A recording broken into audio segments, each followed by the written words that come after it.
Bienvenue sur Pimprenel. Dans cette série d'épisodes, je vous propose d'explorer une école qui me fascine depuis mes 13 ans, Summerhill, située sur la côte est de l'Angleterre, à Leiston. Cette fascination est née autant d'une quête personnelle que d'un intérêt purement intellectuel. J'ai choisi de lui consacrer ma thèse de fin d'études en sciences sociales. J'ai eu la chance de pouvoir interviewer 4 anciens élèves âgés de 25 à 72 ans. Ma question de recherche était la suivante. Quel impact une pédagogie radicalement démocratique comme celle de Summerhill peut-elle avoir sur les trajectoires professionnelles et l'épanouissement social des élèves après leur scolarité ? Ma méthodologie est inductive. Ce sont les participants eux-mêmes qui ont défini ce qu'ils entendaient par épanouissement, sans que je leur impose des critères de définition de ces termes. Je n'ai donc pas mesuré leur réussite en fonction de leur salaire ou de la constitution d'un foyer, mais plutôt à partir de leur propre récit, de leur satisfaction personnelle et de leurs valeurs. Cette trilogie abordera donc 3 grands thèmes, mais mon objectif est avant tout de ne pas faire l'apologie de Summerhill, car c'est un système qui a également ses défauts, mais plutôt d'ouvrir une réflexion sur les limites de nos systèmes éducatifs actuels, souvent rigides, et d'explorer la pluralité des pédagogies existantes dans le monde occidental. Summerhill mérite notre attention précisément pour sa radicalité. Avant de vous présenter plus en détail le fonctionnement de cette école, il me semble essentiel de poser un cadre théorique et réflexif à partir duquel écouter ce podcast. Notamment pour celles et ceux qui demeurent convaincus que l'éducation repose nécessairement sur la contrainte, ou à ceux pour qui la liberté rime avec laxisme, et qui craignent que l'absence d'autorité stricte fasse naître des enfants rois, capricieux, narcissiques et inadaptés au réel. Cette recherche m'a donc appris tout le contraire. Les anciens élèves de Summerhill que j'ai rencontrés ne sont ni repliés sur eux-mêmes, ni inaptes à la coopération, bien au contraire. À travers leurs témoignages, j'ai été profondément marquée par leur affranchissement de la peur et de la pression sociale, par leur désir de justice, ou encore par leur fidélité à une vocation choisie et assumée. Leur liberté n'a pas engendré l'indifférence ou l'individualisme, elle a nourri une forme de capacité à résister aux injonctions normatives et surtout à ne pas avoir peur de s'écouter et d'être différent. Peut-être faut-il ici retourner le regard, car si l'on pense qu'il faut forcer un enfant pour qu'il agisse, c'est peut-être que l'on a soi-même été contraint. Si l'on croit que les fessées forgent le caractère, c'est sans doute que l'on a été élevé dans l'idée que souffrir est une condition préalable à l'obéissance. L'enfance est une période de mimétisme où l'on apprend surtout en observant, en reproduisant, en expérimentant. Dans un tel cadre, ce n'est pas la domination qui forme, mais le modèle. Mais la véritable question ici n'est pas de savoir s'il est possible de créer des écoles qui éveillent à la pensée critique par l'autonomie, à la justice sociale à travers la liberté ou à la transformation par l'incarnation des idéaux démocratiques, car nous savons que c'est possible. L'enjeu n'est donc pas celui de la faisabilité, mais bien celui du désir collectif. Voulons-nous vraiment de telles écoles ? La grande question, à quoi l'école doit-elle servir, n'est pas d'ordre scientifique, elle n'est pas neutre, l'éducation n'est jamais neutre non plus. Elle engage des visions du monde, des croyances, des idéologies, elle met en tension des conceptions irréconciliables de l'humain, du pouvoir et de la réussite. Il y aura toujours ceux pour qui la contrainte, la hiérarchie et la domination constituent les seules garanties d'un apprentissage sérieux, souvent parce qu'ils en ont été les bénéficiaires ou parce qu'ils sont convaincus que seule la contrainte violente permet le dépassement de soi. Mais toute contrainte n'est pas émancipatrice. Lorsqu'elle est imposée de l'extérieur, sans sens, sans consentement, elle peut devenir très aliénante. La véritable exigence, celle qui élève, celle que l'on choisit, que l'on comprend, que l'on intègre, c'est l'autodiscipline et non la soumission. Et contrairement à une idée reçue tenace, les enfants sont capables de se fixer leurs propres limites, de différer un plaisir, de persévérer dans l'effort, à condition qu'on leur fasse confiance et qu'on ne confonde pas autorité avec autoritarisme. Et je pense que cette notion de confiance est clé dans la pédagogie. Je ne cherche pas ici à faire l'éloge de Summerhill comme d'un modèle idéal, mais son existence même, en marge du système, dit quelque chose de l'état de l'école aujourd'hui plus largement. Que cette école soit si ostracisée, si peu reconnue, en dit quand même très long sur l'hégémonie des logiques et des pédagogies dans le champ éducatif aujourd'hui. Alors, au fil de cette série et à mesure que vous entendrez ces trajectoires singulières, je vous invite à garder en tête cette triple question. Quelle école voulons-nous ? Pour quelle finalité ? Pour quelle société ? Et en parallèle de ça, on peut également s'interroger sur les valeurs éthiques et morales sont-elles nécessairement incompatibles avec la réussite sociale dans un système capitaliste, compétitif et hiérarchique. Je vous propose donc dans cette série d'épisodes d'écouter les trajectoires atypiques mais éclairantes de mes 4 participants, car parfois pour réimaginer l'école, il faut d'abord réapprendre à écouter ce que deviennent les enfants lorsqu'on leur fait véritablement confiance. Avant de rentrer dans le vif du sujet, je tenais quand même à préciser les limitations de ma recherche. Cette recherche repose sur un nombre restreint d'entretiens, 4 anciens élèves de Summerhill, ce qui en limite nécessairement la portée généralisable. Les trajectoires explorées ici sont riches, mais ne sauraient représenter l'ensemble des expériences possibles au sein de cette école. Par ailleurs, les récits sont rétrospectifs et subjectifs. Ils sont traversés donc par la mémoire, les reconstructions a posteriori et les positionnements actuels des participants. Je vais d'abord commencer par vous expliquer ce qu'est Summerhill. Summerhill a été fondée en 1921 par Alexander Sutherland Neill. Cette école repose sur un principe fondamental. L'instruction n'y est pas obligatoire. Les enfants doivent se rendre à l'école, mais ils ne sont pas forcés d'assister aux cours. Les règles de l'établissement sont établies chaque semaine lors de réunions démocratiques où tout le monde, élèves, professeurs, personnel, vote les lois qui régissent la vie de l'école. Si les enfants ne vont pas en cours, ils peuvent passer leur journée à jouer, explorer ou simplement être dehors. Un exemple frappant m'a été donné par l'un de mes participants, Dave, qui n'a pas suivi d'instruction formelle avant l'âge de 15 ans. Ce type de trajectoire illustre parfaitement la vision du fondateur de l'école, dont la pensée peut être comparée à celle de Jean-Jacques Rousseau. Comme Rousseau, Neill considère que l'éducation doit respecter le rythme naturel de l'enfant, sans lui imposer des apprentissages prématurés ou artificiels. Tous deux estiment que la contrainte corrompt la curiosité et que l'enfant apprend mieux lorsqu'il choisit librement quoi apprendre, quand et comment. Ce premier épisode sera donc consacré à l'expérience de mes 4 participants à Summerhill, abordée sous un angle plutôt factuel. Nous y explorerons leur parcours, leur quotidien dans l'école, ainsi que les spécificités concrètes de ce modèle éducatif. L'épisode s'attachera également à interroger ce à quoi Summerhill prépare ou ne prépare pas ses élèves, en s'appuyant sur leurs témoignages pour faire émerger les limites et les pistes d'amélioration identifiées de l'intérieur. Ensuite, le deuxième épisode s'intéressera exclusivement à la notion d'autorité et aux questions de harcèlement. Il s'agira alors de comprendre comment une école fondée sur la liberté aborde les conflits, les rapports de pouvoir et les formes de domination entre pairs. Enfin, le troisième épisode proposera une analyse intersectionnelle de Summerhill. S'agit-il d'une école de privilégiés blancs ou d'une véritable promesse de justice éducative ?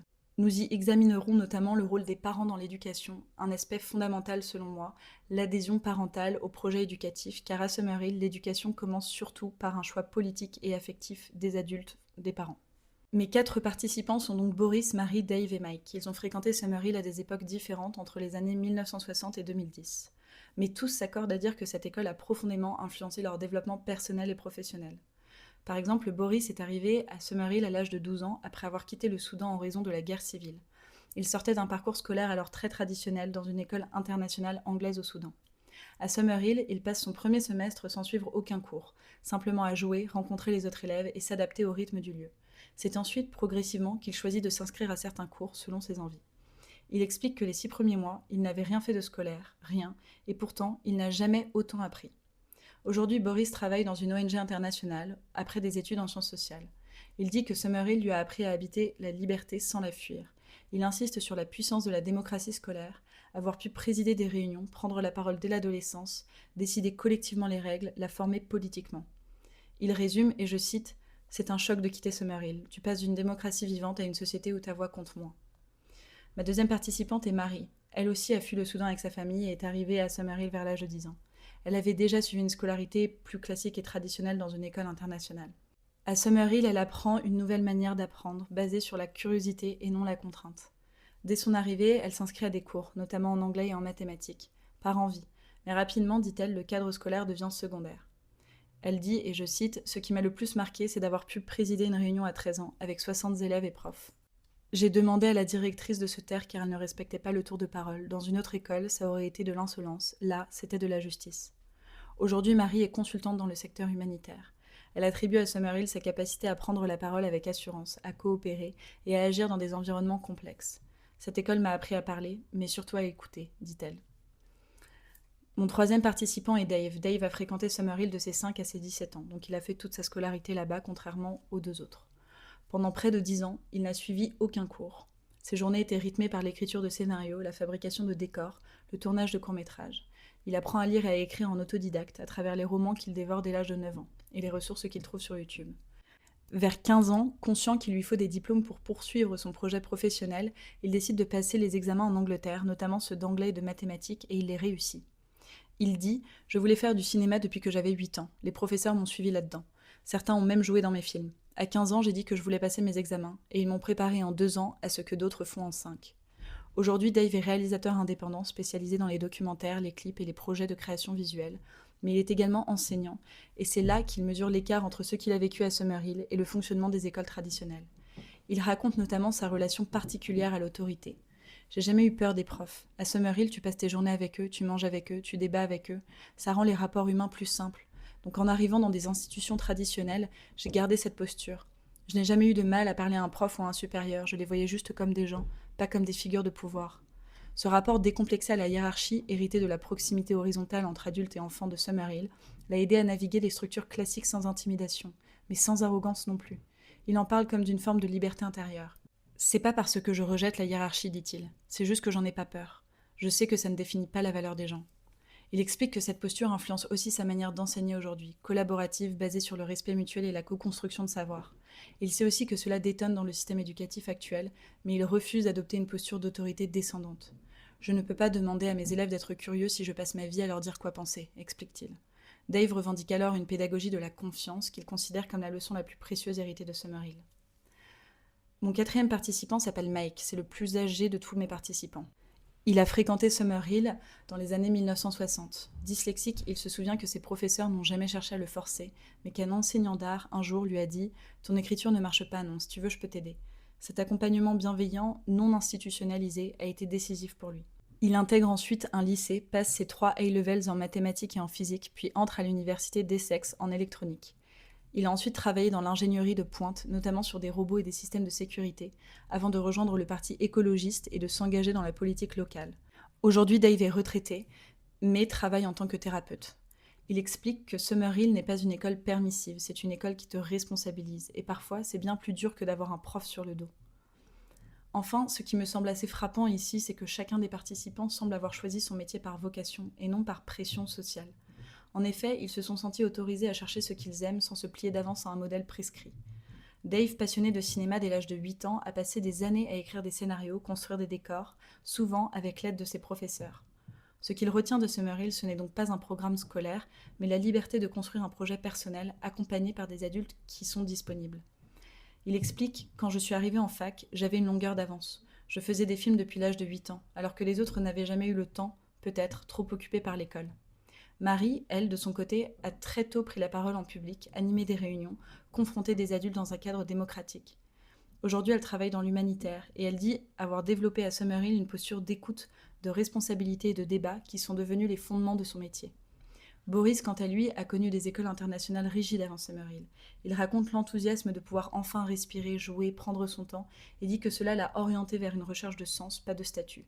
Aujourd'hui, salarié d'une ONG, il affirme « Je suis reconnaissant à Summerhill de m'avoir transmis l'idée que le monde est un terrain de jeu, qu'il vaut mieux être une personne heureuse que quelqu'un de névrosé. » Et à propos de ses anciens camarades, beaucoup ont quitté des métiers qu'ils n'aimaient pas pour en retrouver d'autres. Ce n'est pas une école qui te pousse à réussir, c'est une école qui t'apprend à chercher. Mike, le plus âgé, a aujourd'hui quitté l'ingénierie pour se consacrer à la thérapie émotionnelle et à la transformation sociale. Ce tournant professionnel s'ancre dans une conviction forte. La société échoue à éduquer les enfants sur leurs émotions. Il déplore que les écoles n'enseignent ni la responsabilité émotionnelle, ni les outils pour comprendre et transformer ses réactions internes. Il dit « Ce qu'on ne fait pas dans l'éducation traditionnelle, c'est enseigner aux enfants que leurs émotions leur appartiennent, que personne ne peut les rendre en colère ou tristes. On se rend en colère par la façon dont on interprète une situation. » Cette pensée, il la formalise aujourd'hui dans sa pratique thérapeutique sous le nom de responsabilité émotionnelle. Un concept qu'il lie explicitement à son expérience à Summerhill. Il remarque que même sans enseignement formel, les élèves à Summerhill en saisissaient instinctivement le principe. J'ai fait le test, je leur ai posé des questions. Certains enfants comprenaient déjà qu'ils étaient responsables de leurs émotions. On ne leur avait pas appris, mais l'environnement les y avait conduits. Ce qu'il identifie comme fondamental, c'est que la liberté réelle, c'est-à-dire la possibilité de faire des choix, mais aussi d'en assumer les conséquences, éduque à la conscience de soi. Selon lui, Summerhill enseigne une forme de souveraineté intérieure, non pas par des cours, mais par la pratique quotidienne de la liberté sans empiéter sur celle des autres. Dans ses témoignages, Summerhill ne dicte jamais un chemin, elle semble ouvrir un espace d'exploration, de tâtonnement et de découverte personnelle. Et quand un désir s'exprime, il est accueilli avec sérieux, il n'y a pas d'infantilisation. Les participants ne disent pas que Summerhill leur a donné une vocation, mais qu'elle leur a laissé la place pour la découvrir, l'habiter et la modifier. En écoutant les récits de Boris, Marie, Dave et Mike, une vraie question revient comme un écho. Summerhill prépare-t-elle vraiment à la vie réelle ? En effet, Summerhill, c'est pas une école parfaite. Chacun et chacune d'entre eux reconnaît avoir traversé une période de réadaptation parfois brutale en quittant l'école. Par exemple, Boris évoque le choc de passer d'un système où la parole de chaque élève comptait à un monde adulte où elle redevient hiérarchiquement filtrée et symboliquement minorée. Il décrit un décalage profond entre les compétences développées à Summerhill, prise de parole, autonomie, esprit critique, et la manière dont elles sont reçues dans les institutions où le conformisme est souvent la norme. Marie parle quant à elle du deuil de la communauté permanente. Elle confie avoir ressenti un vide en quittant l'école. À Summerhill, tu n'es jamais seule, dit-elle. Et puis d'un coup, tu te retrouves dans des environnements où personne ne se connaît, où il n'y a pas de cadre collectif fort. Ce manque de transition, psychologiquement mais aussi structurel, rend l'entrée dans le monde extérieur plus brutale. Dave, lui, reconnaît que s'il a pu intégrer un cursus audiovisuel, c'est parce qu'il a lui-même choisi de passer ses examens. Mais il note, rien ne te prépare aux démarches, t'as pas de conseiller d'orientation. Si tu veux faire des examens, il faut le décider toi-même. J'ai vu des potes qui se sont réveillés trop tard, dit-il. Il suggère que Summerhill gagnerait à mieux articuler la liberté d'apprendre avec un accompagnement explicite pour celles et ceux qui souhaitent accéder à des filières formelles ou sélectives. Quant à Mike, le plus âgé, il exprime une critique similaire. Les profs m'ont aidé à écrire, à penser, à créer, mais personne ne m'a jamais parlé de carrière ou d'université, j'ai dû aller chercher ailleurs. Il reconnaît avoir bénéficié d'un fort capital familial, mais s'interroge sur ceux qui n'ont pas ce filet. Ce n'est pas un problème si tu as des parents informés, mais sinon tu peux passer à côté.